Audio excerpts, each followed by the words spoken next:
In this lesson, we're going to take a look at the final lights that we have in Unreal Engine 4.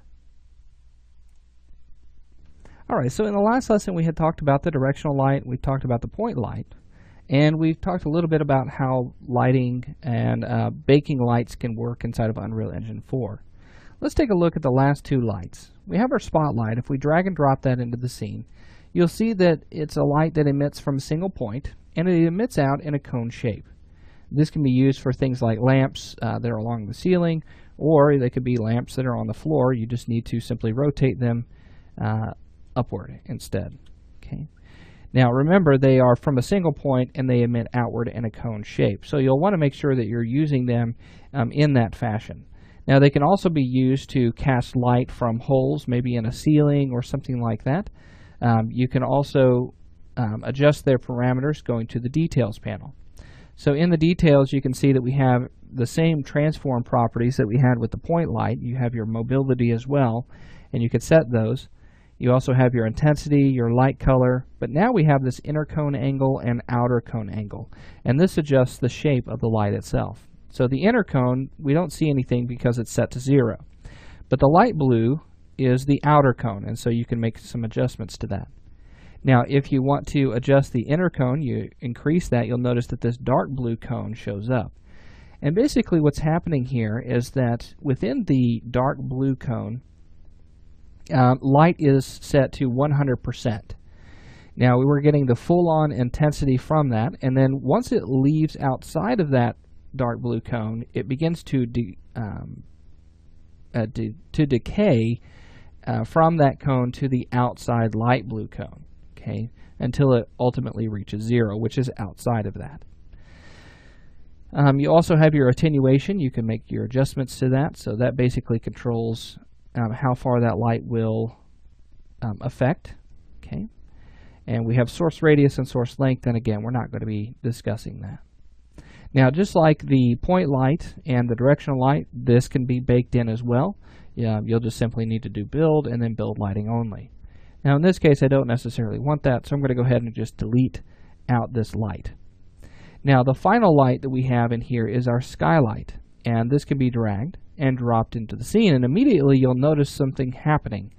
You'll notice that everything becomes very blue, and the reason for that is what it's doing is it's taking light information from the environment, and mostly blue in the sky here, and it's putting that on the other objects in our scene. And this gives us a more true lighting experience here. So there's bounced light in the true world. So if you go outside and it's a clear day, just kind of take a look around at your objects and notice that there is a hint of that blue that are on your objects. Now, especially on objects that have kind of this high specularity or this gloss on them. That's going to be applied as well. Now remember, whenever you apply new lights, I don't really care much for the way this looks, to be honest.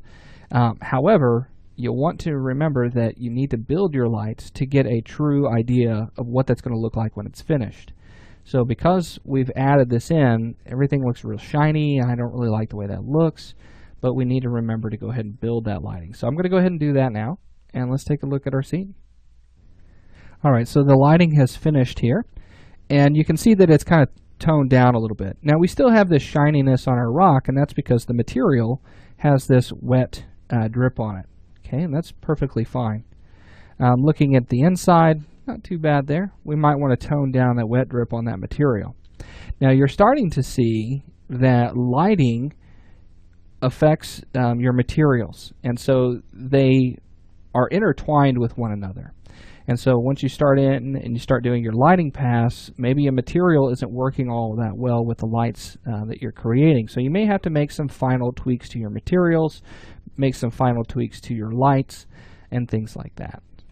Okay, so all in all, I'm okay with the way that looks. We can tone down that material if we like. This is an instance material, so if we go into the environment and we go into materials, for the rock, we have things like this cave rock, we have this instanced, and in this we can take a look at our parameters, and we have this wet drips, and we can kind of tone down the wet drips on that. So here's the drips blend and the scale of those. We could actually turn those off if we really wanted to. Okay. And so just click on that to turn it off. Okay, then we could save that. And let's go ahead and turn these off as well. Okay. And so that's going to update that. Okay, you may have to do another bake on that, but it should give you that final look there. Okay, you still got a little bit of specularity on some of these rocks, but that's okay. All right, so there we go. Now we talked about all of the different lights that we have available to us. Now what I want to get into beyond the lights is I want to get into some of the different effects. And so we're trying to create an atmosphere. We're trying to create a mood. And so I'm going to take a quick lesson. I'm going to talk about how to bring sound into the game and how we can make adjustments to that to create a very specific atmosphere for our levels.